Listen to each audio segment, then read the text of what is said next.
Homeland and Hip Hop. To think about the origins of hip hop in this culture and also about Homeland security is to see that there are, at the very least, two worlds in America. One of the well-to-do and another of the struggling. For if ever there was the absence of Homeland security, it is seen in the gritty roots of hip-hop. For the music arises from a generation that feels, with some justice, that they have been betrayed by those who came before them. That they are, at best, tolerated in schools, feared on the streets, and almost inevitably destined for the hellholes of prison. They grew up hungry, hated, and unloved. And this is the psychic fuel that generates the anger that seems endemic in much of the music and poetry. One senses very little hope above the personal goals of wealth to climb above the pit of poverty. In the broader society, the opposite is true. For here, more than any other place on earth, wealth is so widespread and so bountiful that what passes for the middle class in America could pass for the upper class in most of the rest of the world.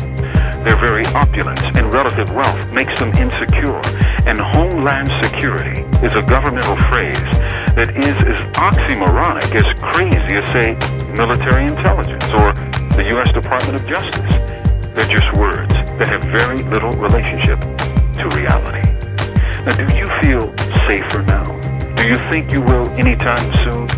Do you think duct tape and Kleenex and color codes will make you safer? From Death Row, this is Mumia Abu Jamal.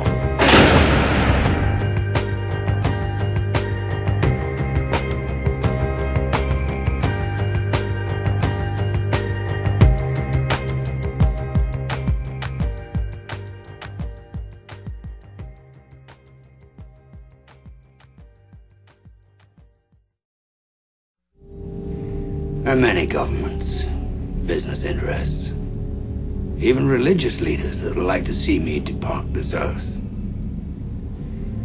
I'll grant them their wish soon enough. But before I do, I wish to make a small contribution, a final gesture of goodwill to the people of this little planet that have given, from whom I have taken so much. I've heard whispers about the financial support your government receives from the drug industry.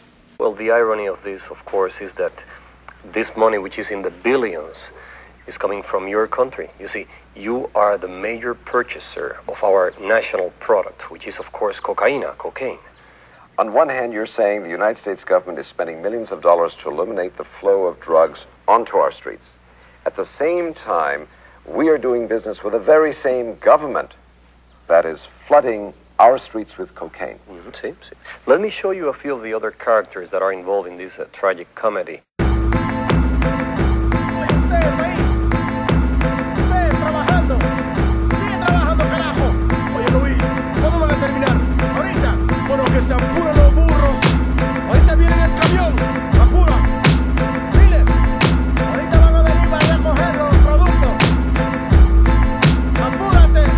I'm on the border of Bolivia, working for pennies, treated like a slave. The coca fields have to be ready. The spirit of my people is starving, broken and sweaty, dreaming about revolution, looking at my machete. But the workload is too heavy to rise up in arms, and if I ran away, I know they'd probably murder my moms. So I pray to Jesucristo when I go to the mission, process the cocaine paste and play my position. Okay, listen, Juan Valdez, just get me my product before we chop off your hands for workers' misconduct. I got the power to shoot a copper and not get charged, and it would be sad to see your family in front of a firing squad. So to feed your kids, I need these bricks, 40 tons in total, let me test it. Indeed, shit, this is good, pass me a tissue, and don't worry about them, I paid off the official. Yo, it don't come as a challenge, I'm the son of some of the foulest, elected by my people, the only one on the ballot, born and bred to consort with feds. I laugh at fate and assassinate my predecessor to have his place in a third world fascist state.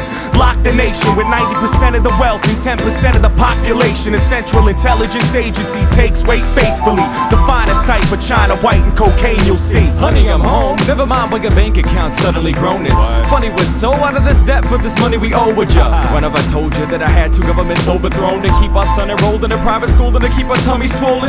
Come on, our fucking home was built on a foundation of bloody throats, the hungry stolen of their souls. Of course this country's running coke. I took a stunning oath to hush the ones who know. The CIA conducts the flow for these young hustlers that lust for I dough. go work in the hood, hit my connect. That's what's really good, and supply work to the hood. These suits fucking crack me up, scrutinized like we inferior, petrified when we meet in my area. My groove will shoot till I say so. You got the loot, give me the yay yay like Ice Cube, so don't play with my yay yo. We won't stop you bastards. My street scramblers, chop it and bag it. Taking pictures and tapping phones, debating snitches and cracking codes. Fast to cuff or blast the foe on any hustler stacking dough. This pump and crack a blow, and my overtime is where your taxes go. Or gain your trust, get you to hand wait to us, cause we paid up front on the low with cameras taping ya. Getting pop or wait, the prison sentence is doomed. Make the collar to leave with 2 keys out the evidence room with my fame. Truck, boat, or plane, they watching you. You think you got work? They copping too. We control blocks. They lock countries and own companies. We had nice cars and sneaker money. Now it's players out there talking about they holding with bugs in their house like they down south with windows open. Your dough ain't long, you wrong, you take shorts and soon. Feds will be up in your mouth like forks and spoons. So enjoy the rush, live plush off coke bread. Soon you'll be in a cell with me like Jenny Lopez. In the school I was a bully, now life is fully a joke. I keep afloat on a boat for Peruvian coke. Players do favors for governors and tax makers. Fat Quakers smoke crack and sex acts with bad mayors. The walls got ears, you big mouths probably scared, not prepared to do years like Javier. The story just told is an example of the path that drugs take on their way to every neighborhood in every state in this country. It's a lot deeper than the niggas on your block. So when they point the finger at you, brother man, this is what you gotta tell them. I'm not guilty. You're the one who's guilty. The lawmakers, the politicians, the Colombian drug lords, all you who lobby against making drugs legal, just like you did with alcohol during the Prohibition. You're the one who's guilty. I mean, come on, let's kick the ballistics here. Ain't no Uzis made in Harlem. Not one of us in here owns a poppy feed. This thing is bigger than Immortal technique. This is big business. This is the American way.